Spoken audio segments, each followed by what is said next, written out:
The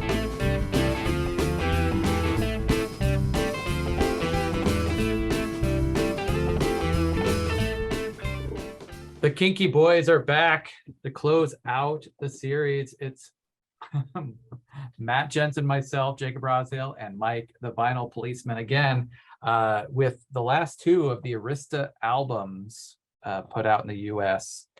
Not the last Kinks albums, but the last under that record contract, by my understanding.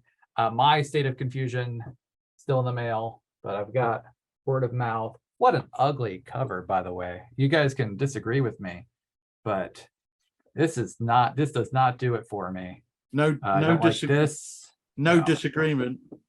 I mean, State of Confusion is pretty lazy, but it's not, whatever this is trying to be. I don't like this one. No, I think if a deal had been struck with Hypnosis for the Kinks, I think it would have been a great idea, because I don't think the Kinks are the greatest at covers. Content, yeah. Fantastic, but not the covers. Well, yes, yeah. That's a reference to a bit of a difference.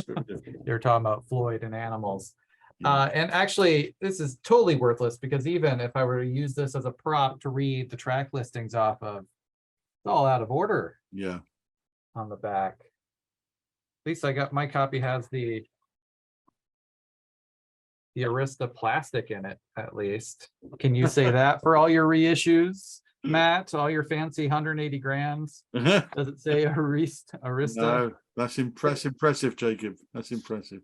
You guys know exactly how you feel. Like you pony up, spend a lot of money on the 180 gram reissue, and then they give you this crappy paper sleeve. Don't you just hate that? Doesn't that just burn your ass when they do that? I really hate that. You expect a polyline sleeve or something, and this is what you got. Well, Matt, let me prepare you for when you unbox your Animals a little bit later on today. It's not polylined. I watched your unboxing, so I'm prepared for the disappointment. Yeah. No, and I think that's poor as well. I really do. Everybody wants polyline, surely. I paid all of $9 for my copy of Word of Mouth and $8 for my copy of State of Confusion. Wow. That's still in the mail. So you can get these albums for pretty cheap. Whether they're worth that, we'll decide.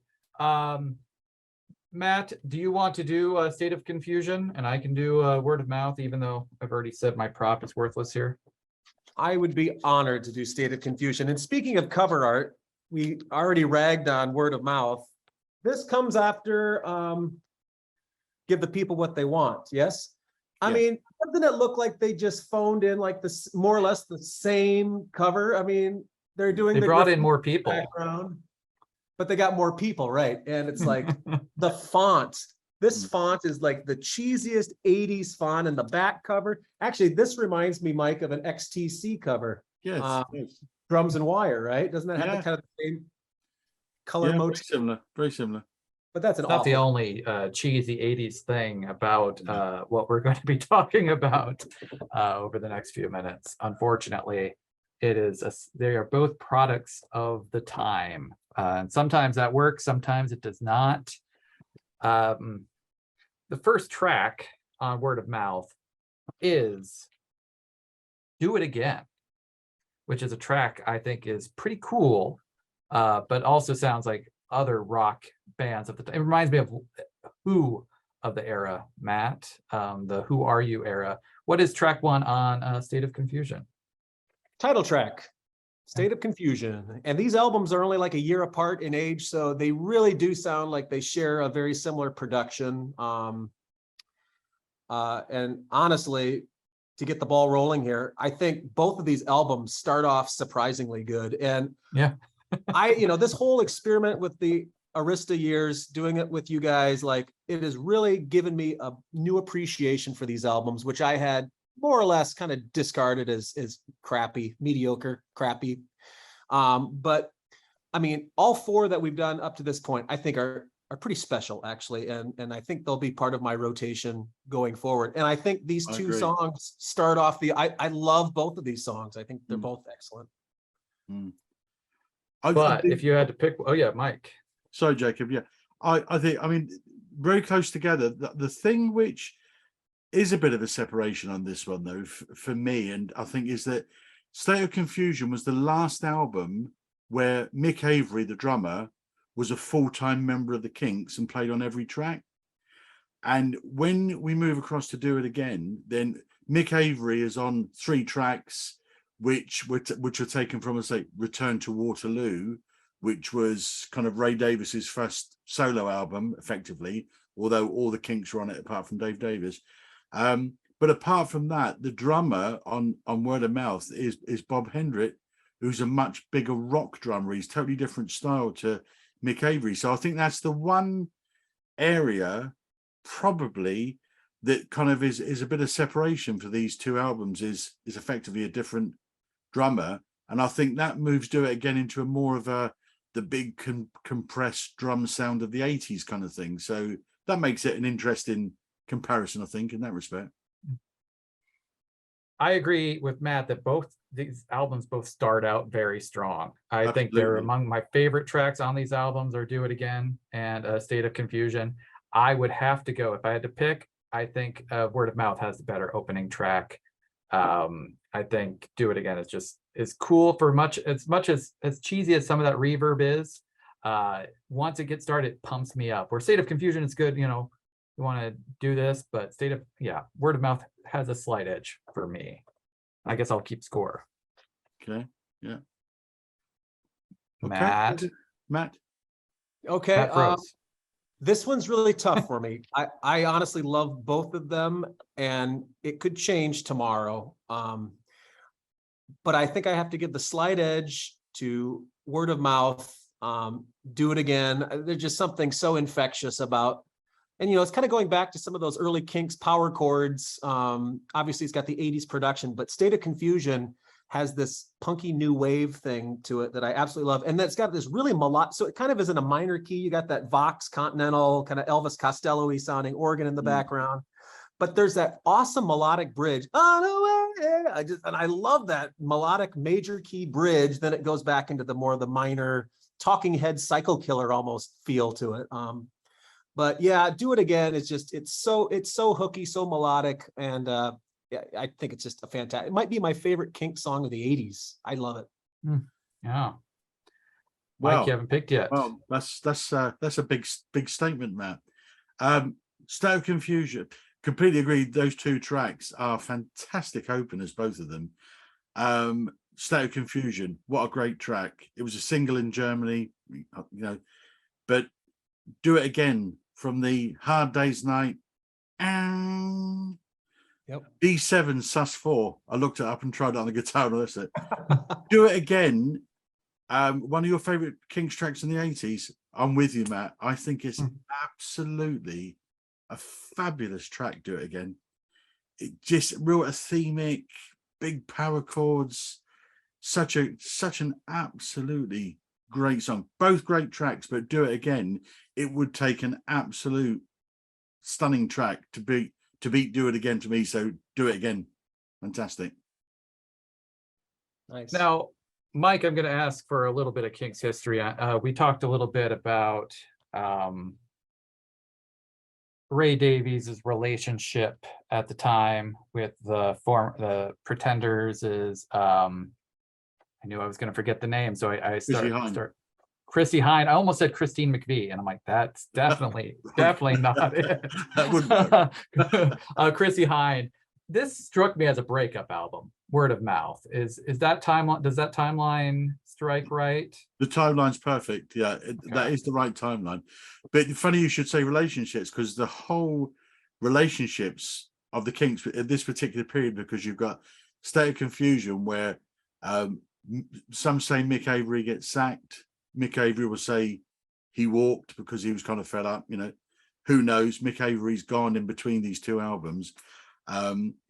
Dave Davis has just produced a solo album for Warner, and Warner, I don't think, liked it, and I'm not sure. Chosen People, and I'm not sure it came out. So Dave Davis is not in a good place with the industry, and Dear Ray has just split up, as you say, Jacob, with Chrissie Hynde. And just before this album comes out, several months before, but she goes off and marries Jim Kerr, lead vocalist of Simple Minds. So, as you say, and there is one track which I think is the key breakup track, which I think is written about Chrissy Hines. Should we come to that? Oh, well, yeah. Well, I think word of mouth might be one of them. I think there are multiple tracks. You could be that I right, was reading yeah. between the. Yeah. Yeah, I was reading between the lines, but I think word of You could be mouth right. seems to be about maybe my lover found out about my infidel. Again, I don't know Yeah. anything about the relationship. But it's a good riffy song. But it's what set me up is like, is this the breakup album? You could, And it's you could be right.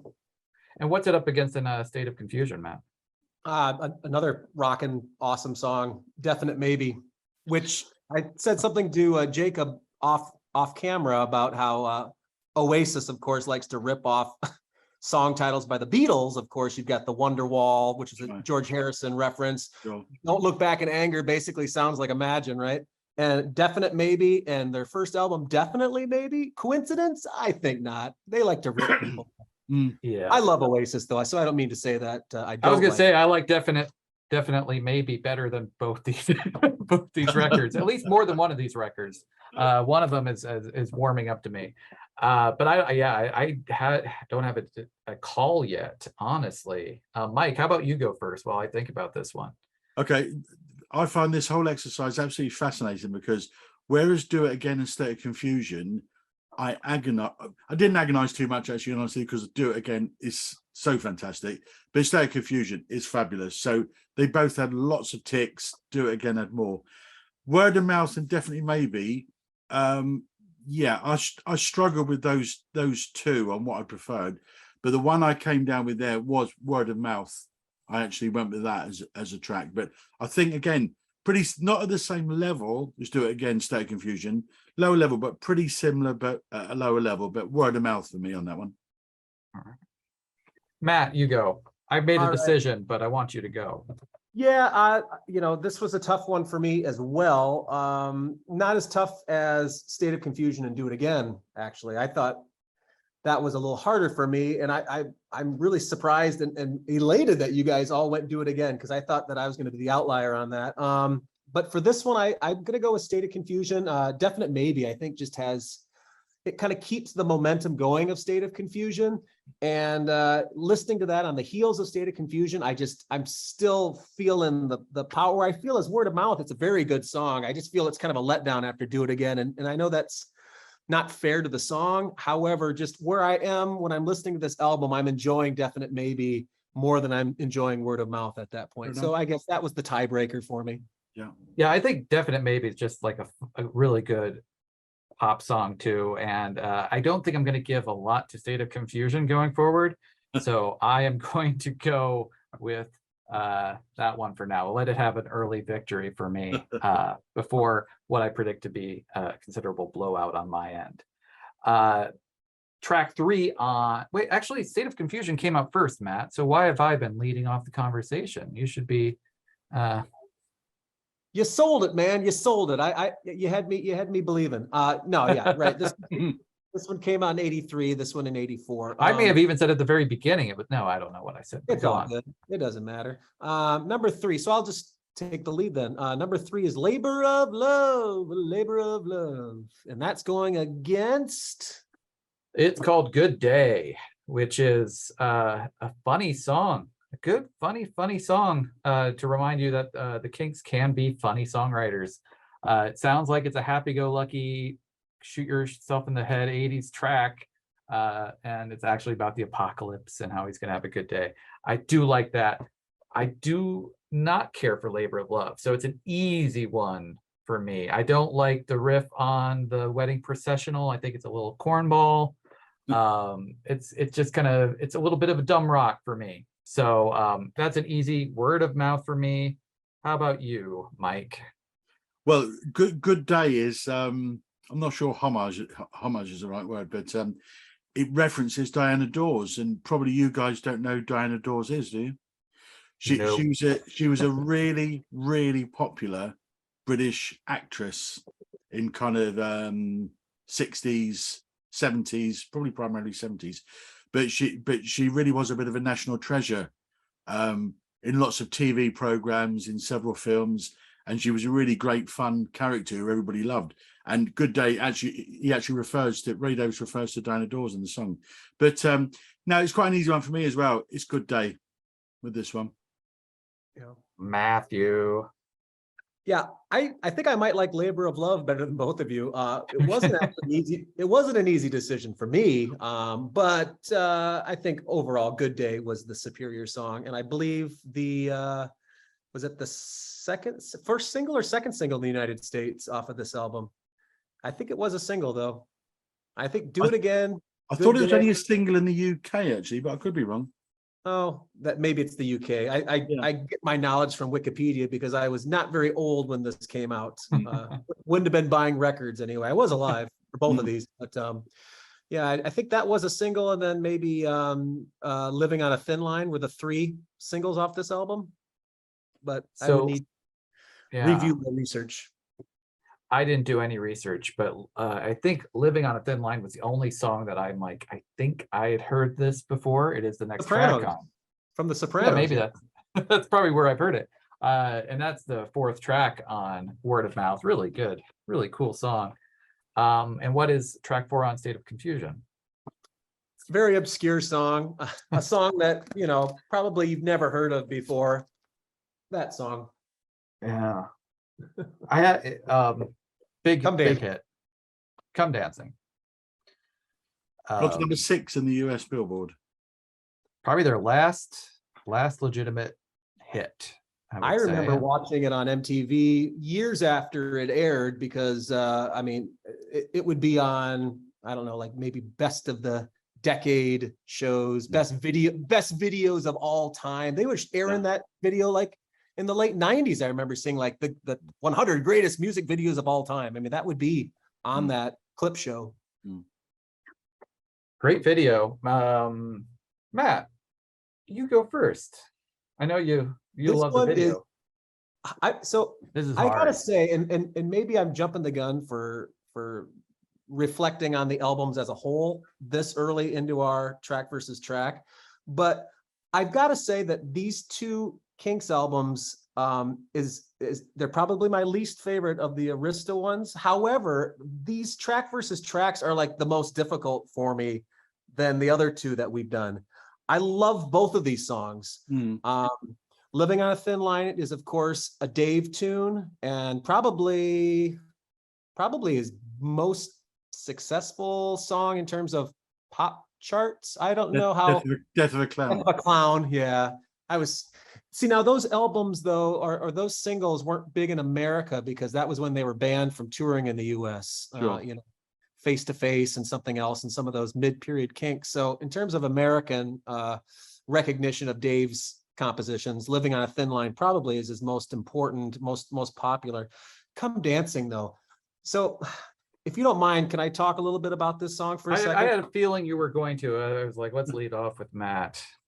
So as a kid, I liked it, and I think that was more connected with the video. And then when I got back into the Kinks 20 years ago and I got this CD compilation, I thought that fake steel drum sound that was supposed to be the sound of a big band was so off-putting. It really bothered me. And then, of course, after Mom scolds her for being out too late with her boyfriend, and then Ray, or Dave, those heavy power chords kick in, and it's a cool video moment too, where the glass breaks and stuff like that. And I know the story behind it too, because Ray's older sister would go out dancing, and of course she was born with a heart condition and died very young, and so it's a tribute to his sister, which adds an extra bit of depth and appreciation for the song that I didn't have until I researched it.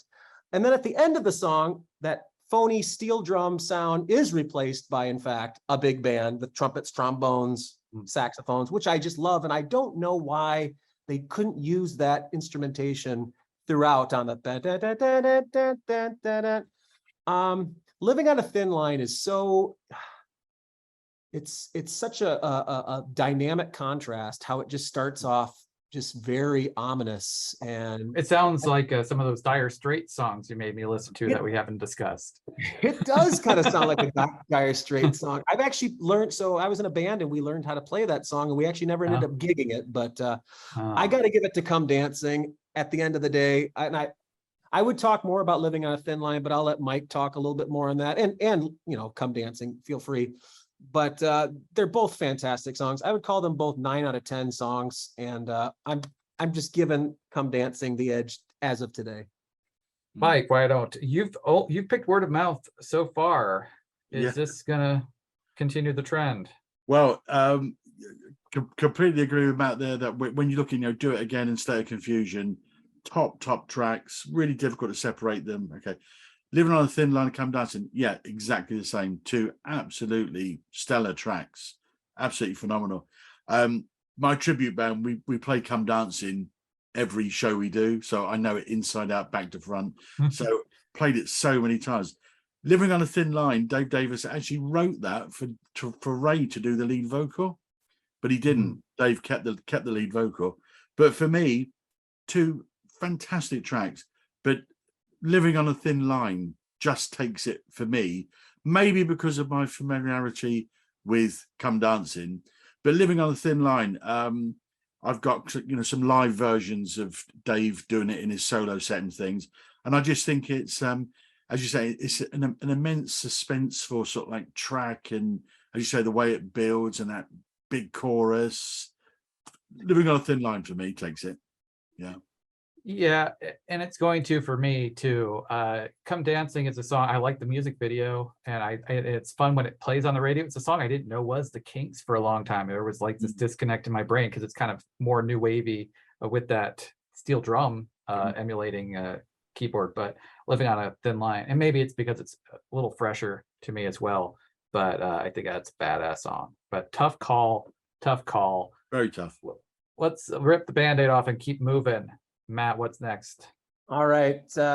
Speaking of new wave, actually even more of a disco-y type of song, Property is on State of Confusion, and that's going up against... It's got against Sold Me Out, which is a full-on pop punk song, is what I would call it. And honestly, probably my favorite song on Word of Mouth. Surprisingly, it gets me going every time I hear it. Property is one that I originally so again, Matt and we try not to talk too much before we record these, but I couldn't help myself to message Matt that I thought between these 2 albums there were a couple, we are hashtag the Kinky Boys, but I'm still going to censor it, poop tracks, and I thought Property was one of the poop tracks. Now, the problem is I keep listening to both these albums nonstop for a few days, and sort of they sort of win me over, and it's Stockholm syndrome or whatever you want to call it. And I begin to like Property quite a bit too. And so I'm humming it and I'm like, oh man, Daft Punk, back RIP Daft Punk, really should have remixed this because it's already got the robot voices. It just needed an extra beat drop, and it would have been a cool disco track. But it's easy. Sold Me Out for me. Mike, how about you? And Sold Me Out, if you'd have listened to it, Jacob, is on your Return to Waterloo album. Oh, I need to listen to it. Yeah. Well, now I'm excited to listen to it. Yeah. That's easy. Yeah, it's actually on there. These are not 2 of my favorite tracks on the albums, in all honesty. Both of these tracks, which both end side 1, for me, not overly strong. And I would actually go with Property on this one. I think it's just got a little something that catches me, and I like that one. Matt. Yeah, so in terms of these being the weakest tracks up to this point, I would agree, absolutely, no doubt about it. Property gives off some ELO vibes for sure, and maybe that's the vocoder that you're hearing, that robot sound. It sounds, and you got the disco beat going on in the background too, which ELO would have been doing at this point, or would have been doing a couple years prior. I don't know what ELO was doing in '83, but probably weren't doing much. Sold Me Out, yeah. I think Property is okay. It's not as good to me as Sold Me Out. Sold Me Out's got more energy to it. Property is too long. It's over 4 minutes long. Kind of the same, just like disco. It's repetitive. rhythmically, and sold me out. Has some energy to it, so I'll give that to word of mouth. Sold me out. Yeah. Matt has Word of Mouth 3, State of Confusion 2, Mike, Word of Mouth 4, State of Confusion 1, and that is the same for me, 4-1. Moving on to side B, what starts us off, Matt? Just read off both tracks. Alrighty, so on State of Confusion, we've got what I would consider the companion song to Come Dancing. That's Don't Forget to Dance. And that's going up against We're Making Massive Reductions off of Word of Mouth. Whew. This is another one I texted Matt when I was talking about poop tracks. Don't Forget to Dance I was like, this is such a crappy song. I thought it was so bad and so cheesy. When you hear the song, the story about Ray and Dave's sister dying, this is the song you expect to be written about that. The sentimental live, laugh, love crap. However, It was a single as well. it was, I didn't know it was a single. And then Matt was like, there's a video, a matching Yeah. video. And I'm a big Julian Temple fan. So I watched the video. I don't think the video is as good as Come Dancing. But it is the one I've been singing all week. And I don't like Massive Reductions. It's a lame summertime blues rip off a little bit. So as much as I called it a poop track, to Matt's surprise, maybe he figured he won me over with it. I am going to give it to Don't Forget to Dance. Though Nice. I would like the song if it was by any other band but the Kinks. I think that's the disconnect. I'm like, the Kinks should be better than this kind of fluff, whatever it is. But Well, I'll go on your heels here, Jacob. I'm also giving it to Don't Forget to Dance. I think Massive Reductions is just, it's okay. There's nothing to hang your hat on. Don't Forget to Dance, the verse, not the chorus, but the verse sounds very similar to Misfits, the title track. If you've listened to them back to back, you'll hear remnants of the title track of Misfits. It's got the cheesy kind of, 80s production. I told Jacob the other day when we were talking about this particular track that it sounds like it could be montage music or ending credits music of a John Hughes film. It just gives off those 16 candles, planes, trains, and automobiles, sentimental vibes. And as cheesy as that can be, it pulls on my heartstrings because I am a John Hughes aficionado. I love John Hughes with all my heart and soul. And the video is awesome. Just in the same style, very stylized, like Come Dancing. And, even though I may, often say I hate the softies, the ballads, the slow songs, for whatever reason, that one wins me over. So yes, Don't Forget to Dance 1,000 times over, Massive Reductions.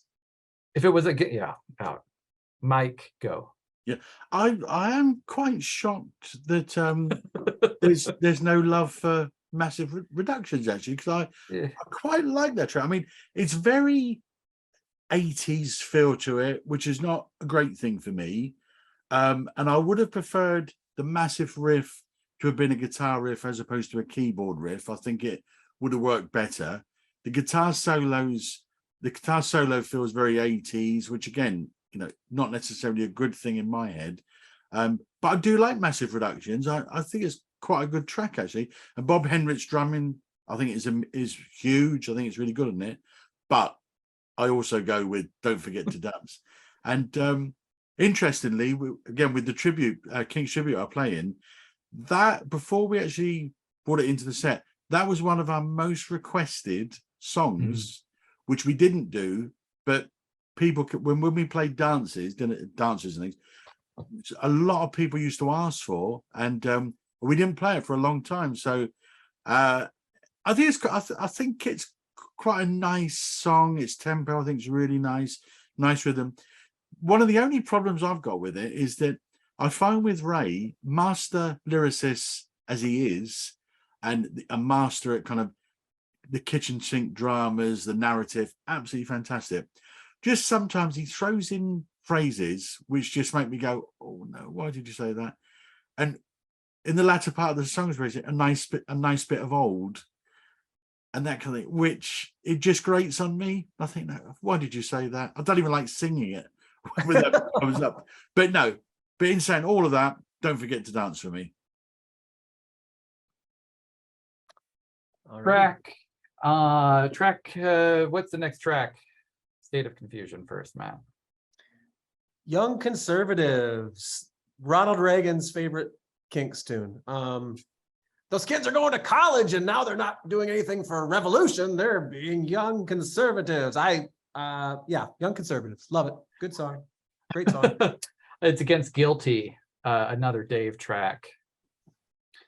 Which I get, Matt, you start. Oh You yeah, haven't started in a while. I'll make this short and sweet. Dave's got a lot of confidence in his voice on this song, which I like. But other than that, it's kind of just a throwaway, disposable song. There's some catchy moments. You can tap your toe to it, but I love Young Conservatives. It's kind of a punky song too. Yeah, I just much prefer it. Don't have really much else to say other than that's a slaughter in my opinion.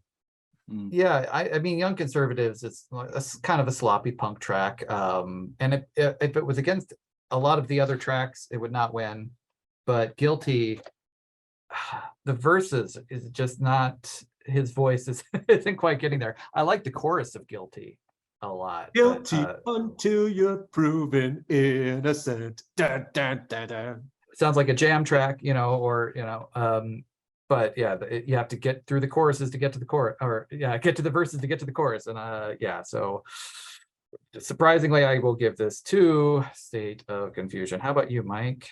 Well, interesting. You mentioned the Jam, because it's often said that when you look at the Jam, Paul Weller, and you look at Oasis and many kind of British bands in particular, so influenced by Ray Davis, big style.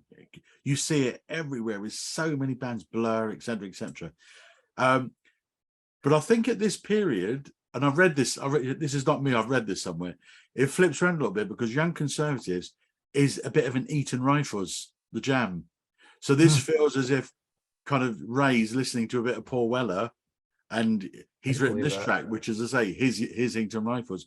Guilty, I think there's some really nice musical moments in it, actually. There's some nice little turns of musical phrase, which I think, that works really well, but it's not strong enough. And so Young Conservatives for me. Okay. All right. We're on a I roll. think we are. In a row here. Let's keep going. I'll start with word of mouth. Mike mentioned Huey Lewis in one of our previous episodes, and I was like, really? It sounds like Huey Lewis. The next track on word of mouth is called Too Hot, which is either Huey Lewis or Buster Poindexter or whomever, but it sounds very 80s to me. What's it up against, Matt? Yeah, interesting. I can hear the Huey Lewis. For whatever reason, I always thought it reminded me of Pump It Up by Elvis Costello. Oh, maybe a little too. Yeah. With that, I think it's that organ tone, that Vox sound, whereas Huey uses more of like a Hammond B3 sound. You're the organ man.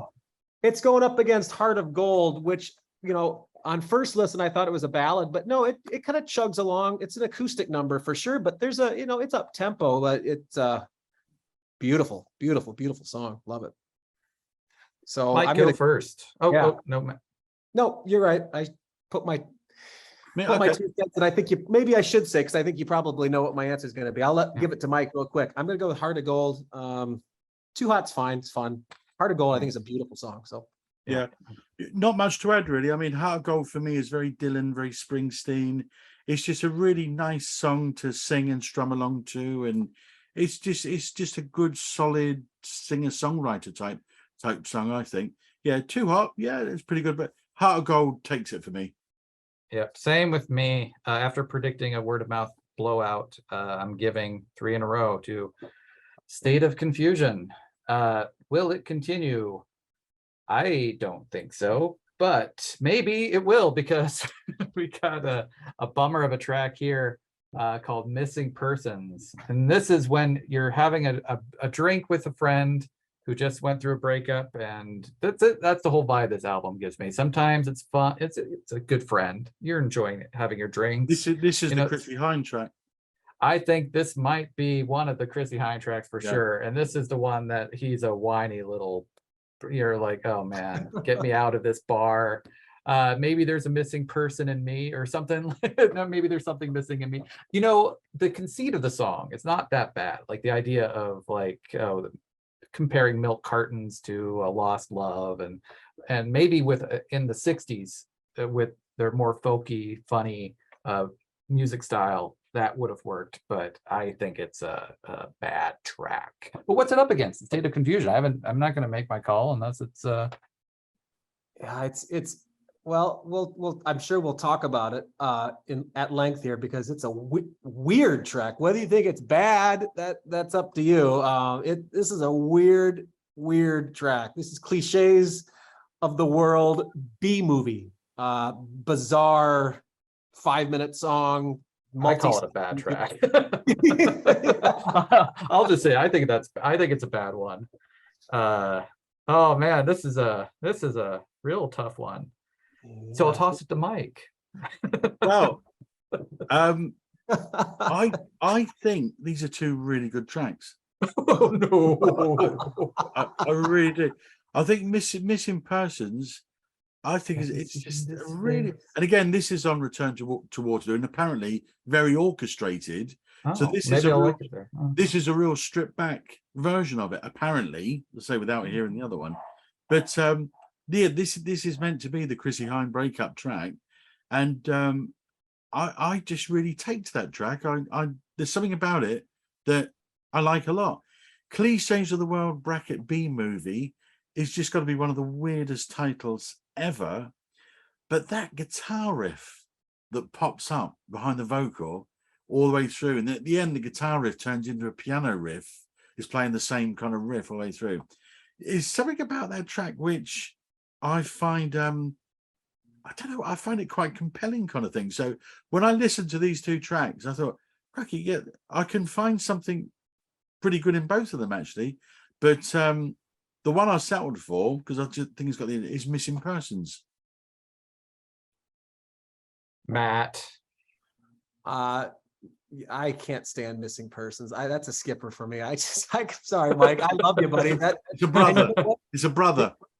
You're giving me a reason to go back and listen to it with maybe more of a critical ear, because yeah, the milk cart analogies and lost love, like that's just so cheesy to me.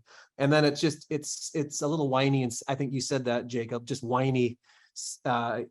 Cliches of the World is way too long. I don't like the spoken narrative, where it gets into the alien aspect of it. That's however, Mike, you nailed it when you said that guitar riff. To me, it sounds like Hash Pipe by Weezer. It's got that it's got that driving kind of almost heavy sound, and for me, that's what's going to give it. I mean, it's blowing right now. It's blowing Missing Persons out of the water. Missing Persons will never be found again. But I don't love B movie. It's just it's got some elements that I think are pretty cool. And so I'll go with you. I think the opening riff is cool, and I wish the guitars were heavier in the mix. It would be a real rocker. But it's just a muddled song, and it never really clicks. Missing Persons might be lame, but it's memorable. I remember, I can sing that. I think I will sing it if it was ever on karaoke. I think, have you seen this face? I think I would clear out a room. Ray obviously loves it because I say he's taken it from his solo album and put it onto this one, so with a different treatment. That's the one that Mick Avery's on again. But yeah, no, you see, I think with Ray Davies, there's certain songwriters I think who just venture into cheese, and you've just got to go with it. I'll tell you one of the Kinks' most cheesiest songs, I think, which people absolutely love, you being one of them, Matt, because you played it the other day and sang it, Celluloid Heroes. Now, it's kind of never been a favourite track of mine at all, because I find that desperately cheesy. But it's the way it's set up kind of thing, but great chorus. But that's really grown on me over time, and kind of, I think with Ray Davies, he's one of those songwriters who I kind of just forgive a bit of cheese. I find other songwriters I don't think as much, but I just tend to forgive Ray Davies's cheesy lyrics sometimes. I gave it to Missing Persons, by the way, for my score. What is Because I I couldn't. thought I was going to be asked to leave the room. No, I'm not. I don't like either song, but it came down to which one I think is funnier to talk about. And I think Missing Persons is more fun. What's the next track? We're getting to the end of this is the very end. Yeah. Of So State of Confusion. yeah, Cliches was the penultimate track, and we'll talk about how we're going to match these up, in a second here. But it's going up against the very last track. Once again, asterisk there. It's a Dave tune, Bernadette. And on word of mouth, it is Summer's Gone. So low. Also seems like a breakup track. But it's a better one. And it's also very Huey. That's the one that's got do do do do do so low. And it's easy for me because Bernadette sucks. So Summer's Gone for Jacob. Yep, me too. Bernadette sucks. Hate it. I think Dave's voice is awful on it. I think it's absolutely awful. And it's such a cheesy, straight ahead bluesy rock tune. It sucks. I skip it. Summer's Gone's good. I think it gives off 80s Beach Boys feel to it too. I like it. I'm worried now that Mike loves Bernadette and we're gonna make him cry. No, It's too expensive. The thing that staggers me is that on the original album, In Place of Bernadette did Long Distance not get on the album? Even Noise I don't like, but no, it's but better than Noise Bernadette. or Once a Thief. I mean, I can't understand how those three never got in as the final track, and Bernadette did. No, Bernadette is so raggedy. The voice is dropping, and Summer's Gone for me is not Huey Lewis. It's the Boss. That's who I went with the poor man's Boss. Yeah, Born in the USA era. Sure, I can hear it. Yeah. If it sounds like the Boss, then it's a winner for me. So no, Summer's Gone by a mile. Yeah, it's a really good song. That was a US single, apparently. Oh, really? Yeah.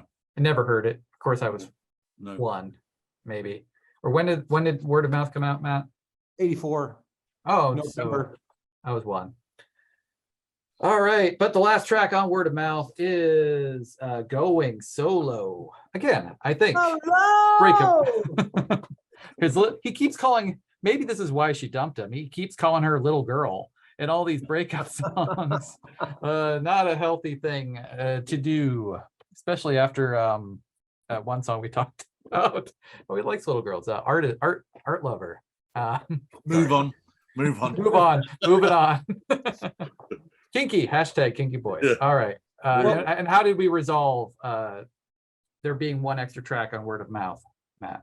Well, I got to finish that talking point though, Jacob. Okay. So Art Lover, I found very interesting how that goes into a song called Missing Persons. All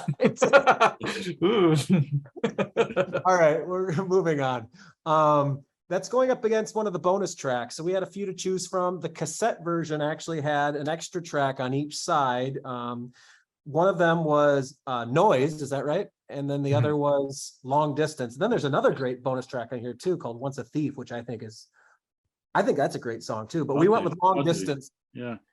We went with Long Distance, and I think we went with Long Distance because Jacob said that the Wikipedia page on State of Confusion, about half of it was dedicated to that one song. So.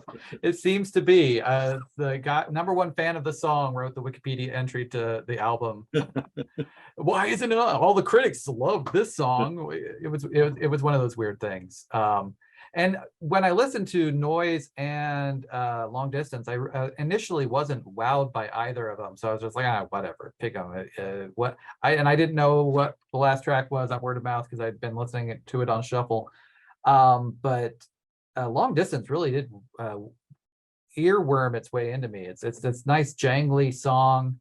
I don't like it as much as Better Things, but it was reminding me of Better Things a little bit, like a precursor to the 90s alt rock. I still think I'm going to go with Going Solo, but I wanted to give it its due. How about you, Matt? Yeah, I'll keep it short and sweet. Long Distance, fine song. Hate the introduction. I don't like when they use sound effects in music. And it's long too. Way long. It's 5.5 minutes long. Going Solo, not a great end of an album song. Summer's Gone But- would have been a better ender for sure. Right, exactly. Well, which it's funny because Summer's Gone, you were talking about it like a breakup song. To me, I just think it's like, it's the end of the summer. I mean, there's lots of bands that write Mm. about that feel that you have. And as a teacher, I can really relate to what that feels like. That's a melancholy associated with the end of summer. And, at the end of that That's how I famous- took it, actually. Yeah. That's how I took it at the end of the season, sort of thing. Yeah, Mm. yeah, absolutely. And that famous Beach Boys compilation called Endless Summer, the very last song is Summer's what's the closing track of American Graffiti, the George Lucas film. Dun, dun, dun, dun, dun. Oh, we've been having fun all summer long. That's the very last All summer track long. on Yeah. Endless, all summer long, right? And so I get Yeah. that feeling from Summer's Gone. Anyway, I'm going solo because I like to do that solo. He's going solo, and it's more memorable to me. I think there's a lot going on in Summer's Gone, but I do think there is a mention of a little girl leaving them behind. Just to clarify where I was coming with that. All right. Mike, you are ending it. What are you gonna pick? Yeah, I mean, it's funny actually because long distance. When I first started, I looked at the Wikipedia after you said it, Jacob, and I thought, oh, this is gonna be a really interesting track, but I found it a bit boring actually, not too good. So it's going solo for me. If going solo had been up against Once a Thief, I probably would have gone with Once a Thief, but no, going solo for me. I gave Word of Mouth 7 and State of Confusion 4. Mike did the same, 7 and 4. So, and then Matt, yes, 6 for State of Confusion, 5 for Word of Mouth. So overall, Word of Mouth pinches it. Yeah, if it's a democracy, it's not a democracy. It's all individuals. And but Matt, I'm glad you gave that album some love. I thought it was I did order a copy though. I do have a copy coming. There's enough highs in it, but we are going to be back. Kinky Boys are going to be back. And we just took a little break to discuss the future of hashtag the Kinky Boys. And we are going to do a best of the Arista albums ranking and best of track rankings, our top 12. All three of us. It's going to be on Mike's channel, however. So we'll find a way to link it on our channel, but the Vinyl Policeman, you have some letters and numbers too, right? PC31, the Vinyl Policeman. Yeah, that's the part. And why I can is never that, remember. Jacob? I don't know. Is that a reference that I should know? Why is that, Matt? Do we know? Is it something British? Tell me. Yeah. No, Something it's something British. very, very British. Precinct 31. No. Abbey Road, Oh, Maxwell's Silver Hammer, PC31 31. said he got a dirty one. yes. Okay. I'm I knew I surprised heard Matt it did know somewhere. that one. Yeah. Well, yeah. Now he sings that. I definitely. Yeah. No, nobody recognizes it till they get the tune. Well, it'll be on his channel now. You'll never forget it. PC31, the Vinyl Policeman. Yeah. And we may be back with some more. There's other Kinks albums beyond Arista. So stay tuned for that. But for now, thank you for watching.